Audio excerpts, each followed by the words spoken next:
I think if I hear you call me Becky one more time, six-pack, I'm gonna pop your tops. All six of them. Who are you?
Hey, this is Matt once again. We're about to another review. This is a PayPal request for Nick. He wanted a commentary and a review, and forewarning, the commentary I did sucks because half of it was me being silent as I was listening to the dialogue again, because it's been a while since I've seen Superbad, and laughing a chunk for the first half, and the second half I'm like, okay.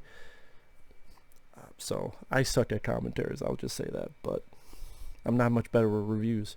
But he wanted a commentary and a review of Superbad from 2007. Now, I do enjoy this comedy. I think it's a fun movie. They did kind of remake it recently with Booksmart, which, I'm sorry, I was not a fan of Booksmart. I ranted on that. People love Booksmart, to stone. I thought it was a shitty version of Superbad. Instead of two guys, there's two girls. Why do I think it's like Superbad? It's two people getting out of high school, getting ready to further their life. By the get into the third act, they split apart. By the end, they're going to go their separate ways. And it's them trying to get to a party, and then trying to do like vulgar stuff, raunchy stuff. Only I thought Booksmart did not have the chemistry of the leads compared to this, and I just thought it was not nearly as funny compared to this. Now, with this film, it's directed by the guy who would go on to direct Paul, which is, for those who don't even remember that movie, that's the movie where Seth Rogen voiced an alien, and you have the two guys from Shaun of the Dead as the stars, Nick Frost and Simon Pegg. Quite enjoyed Paul. I kind of wish that got the success of Ted, because I thought Paul was a lot better movie than Ted. I would rather have seen a Paul 2 than a Ted 2, but that's how it goes. So, you have Michael Cera, who is the illegitimate brother of Jesse Eisenberg, that's what it seemed like, and you have Jonah Hill. And this is sort of, they had done stuff in the past before this. Michael Cera had not done much. I think he was one of the younger kids or younger versions in Frequency, I believe. Jonah Hill, he was in small roles and Knocked Up, which wasn't that small of a role, but I mean, he was in Knocked Up, he was in 40-Year-Old Virgin, I believe. But this is definitely the star-making turn for him. A lot of people don't like Jonah Hill. I do. I like Jonah Hill. Of course, like anybody, you need the right script for him. For example, The Sitter, which was, to me, a terrible version of Adventures in Babysitting. I don't think it was Jonah Hill's fault. I think it was just a bad script. But I liked him in Wolf of Wall Street. I liked him in 21 and 22 Jump Street. I've liked him in other films, too. So I like Jonah Hill. Michael Cera, honestly, he annoys me less than Jesse Eisenberg. Jesse Eisenberg I can watch in Zombieland, but after being Lex Luthor and fucking shitty Lex Luthor, what the hell was that other movie? Oh, The Social Network. Michael Cera, he would want to be in Scott Pilgrim vs. the World, which a lot of people loved. Just wasn't for me. I did not care about the lead character. Although I like the visuals of Scott Pilgrim. Michael Cera, he does seem like he doesn't get as much work as he used to. Of course, I also have Christopher Mintz-Plasse. I can never know how to pronounce his fucking last name. He plays McLovin. This was the first film he did. And then he would go on, he did a couple other films. He was in the Kick-Ass movies, among others. It seems like nowadays he's kind of in the realm of John Heder, where they both had that one big role. Then afterward, it's been kind of dwindling returns. Like, I like Napoleon Dynamite, I like John Heder, but he didn't really...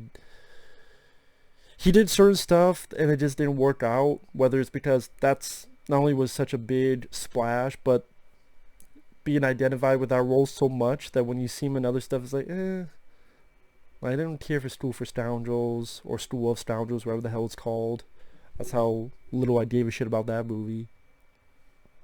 Or The Benchwarmers. Christopher, he was in the Friday Night remake and others.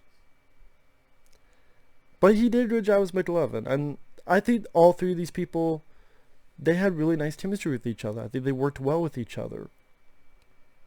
I do think the first half of Superbad is better than the second half. Just the first half is them in school and mainly Jonah Hill and Michael Cera bouncing off each other, making fun of each other. Jonah Hill giving him shit about his mom. Oh, you're so lucky to have sucked on them titties when you were a baby. And Michael Cera just quickly going, yeah, just like you sucked off your dad. Or just like you were sucking your dad's dick. Just the way that was delivered and the way that was said. Doesn't just the lines of dialogue, it's the way it's said. It's the delivery. It's the spark of chemistry between these two. I really thought that's one of the reasons why Superbad became such a big hit when it came out.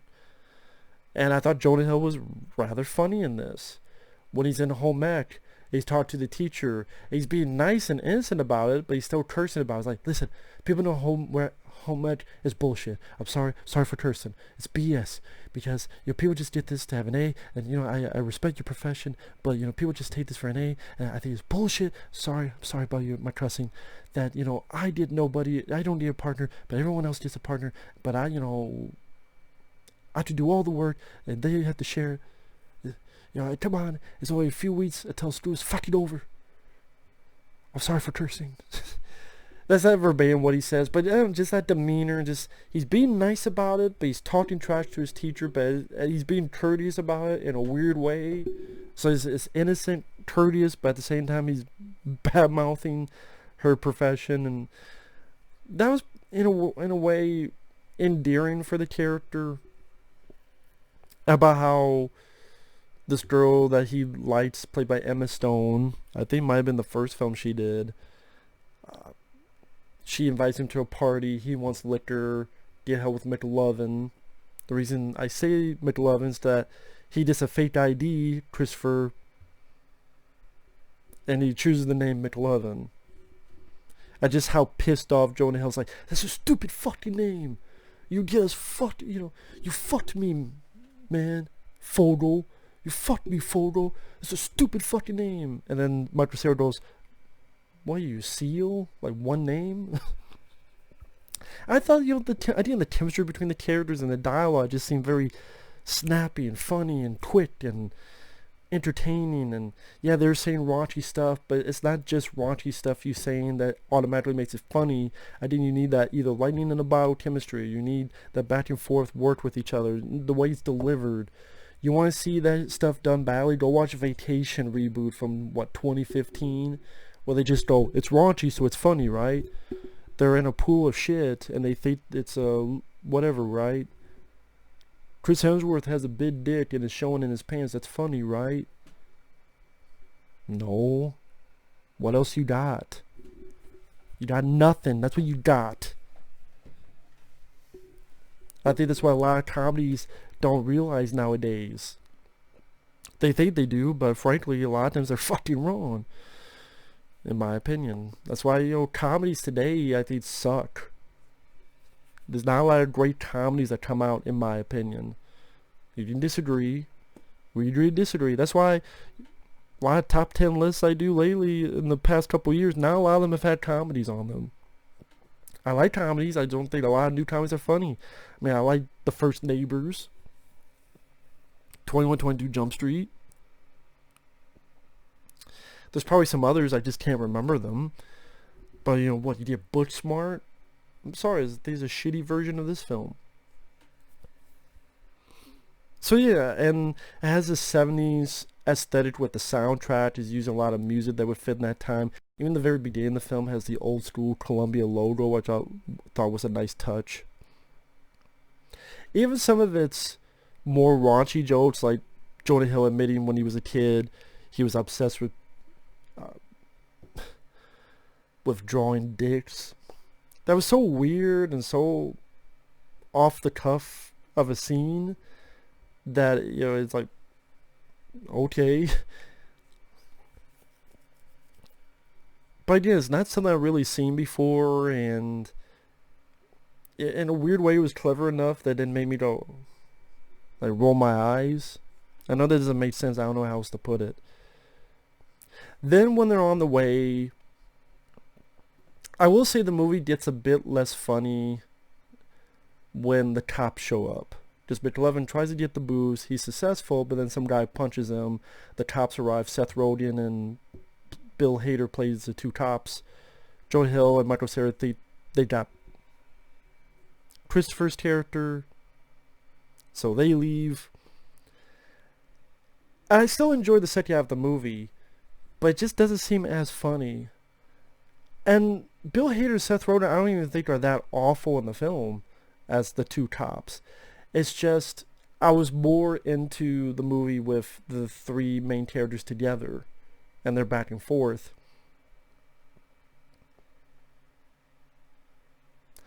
I honestly don't give a shit about the two cops taking McLovin around in a joyride. And yet, I'm not even going to sit here and say that they're bad. It's just, I'm less interested. And it just seems like it's two movies now we're playing instead of just one. Now we got the movie with those guys and McLovin, and then we got the movie with the two leads. I'm more interested in the movie with our two leads that we followed for the first half of the fucking film. It just seems like almost halfway through it becomes, okay, one split into two films. I still really enjoy the film, I just wasn't a big fan of that choice. Yes, I would have preferred just the two leads and McLovin, the three of them, and their journey, much like Kumar Go to White Castle, or other movies where you see their journey to get to their destination, and then they're at their destination. Maybe people think that's more cliche, but that's just what I would have preferred. Because again, I don't hate Seth Rogen. There's films I've liked. I mentioned Neighbors. I liked Observe and Report. I think that's actually rather underrated. Observe and Report I thought was rather funny. Do I like every movie he's been in? No. The Green Hornet sucks. Sausage Party I could not get into. I thought that was overrated. Sorry. But with this,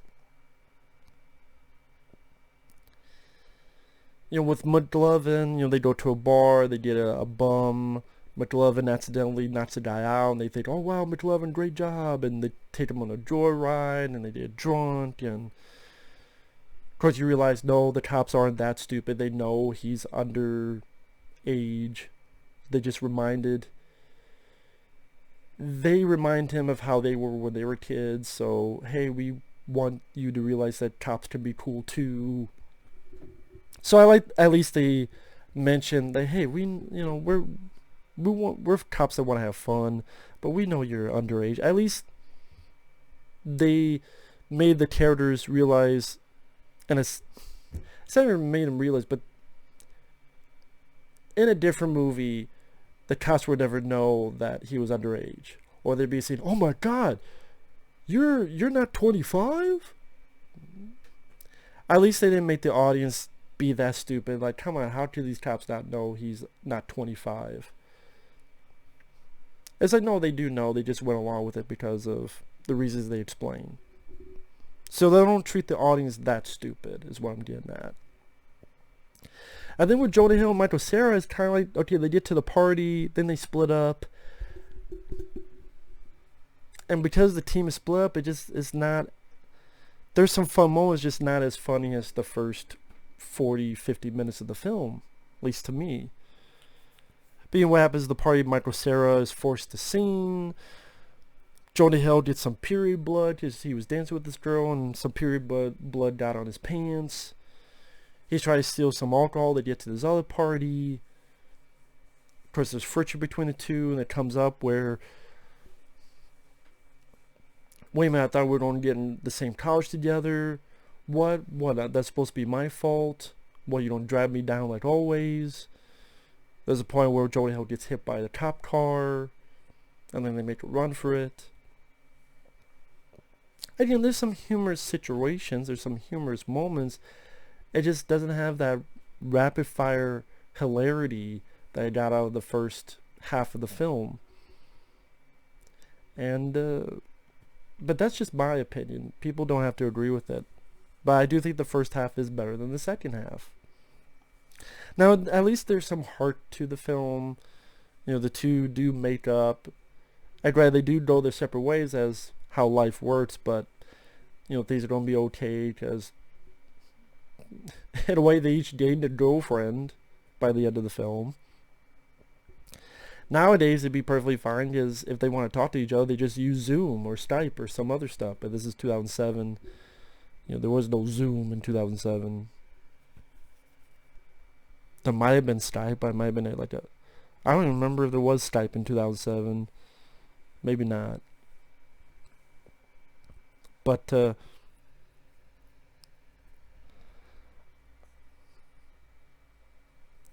I thought that was handled a bit better than the end of Booksmart. Which I keep mentioning that movie because it is pretty much just a remake of this film, only that film's not nearly as fucking funny. Even though there are all these accolades that apparently was funny. Oh well. But yeah, I thought the actors did their jobs well. Yes, I do think that the humor kind of takes a dive midway through when the cops arrive. I didn't think they were awful, but it just didn't seem as funny. And then on top of that, our two leads split off with each other doing their own things. I do think they work better together. Because, yeah, I thought their chemistry worked well.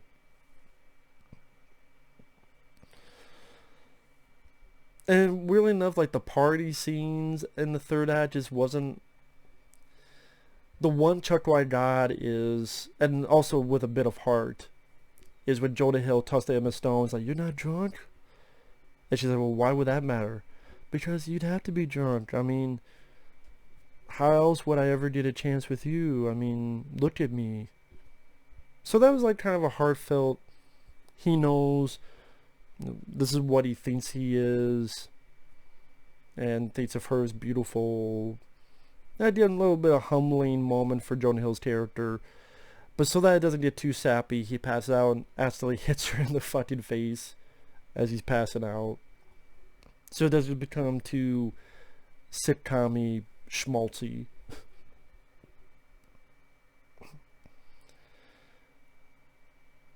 And again, I don't mean to down the cops, Bill Hader and Seth Rogen, that much. I mean, there's still humorous moments with them too, and some nice moments with them and much love, and like when they cop block him, etc. was like, "Hey, come on, Bill Hader, you cop blocked him. That's not cool." And then Bill Hader apologizes, and then that's when they admit, "Hey, we know you're not 25." So, you know, that was a nice moment too, and they make it up to him by making the public think he's this McLovin's this badass and he's restrained and arrested. And that's why, you know, I don't dislike the film. Just because it gets less funny in the second half, there's still a lot of nice moments in the second half of the movie. And overall, it's still a fun film. It still held up. I still found quite a few laughs out of it. It's not one of my favorite comedies of all time. But if you're talking about comedies in the past 20 years, it'd probably be on the list. Because the past 20 years to me has not been the best for comedy, but of all time, I don't know. Past 20 years, sure. That would be interesting, like what all the comedies of the past 20 years, and then what would be on the list. I did think about that for a bit. But with that said, again, Superbad's fun. Jonah Hill was my favorite part, but I like the other actors too. Michael Cera was fine. I'm not a big Michael Cera guy, but he does fine in the role.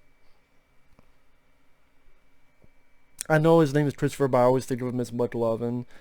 I think a lot of people do. I think, honestly, that did hurt his career later on. I mean, he still got roles, but I don't think he gets nearly as much nowadays as he does back then. It's like, oh, it's a success. That's what let him get in films like I said, the Fright Night remake and Kick-Ass. Not so much nowadays. But maybe that's by choice either. That could be as well. But with that said, thanks for watching. Take care. We will see you guys later. Bye-bye.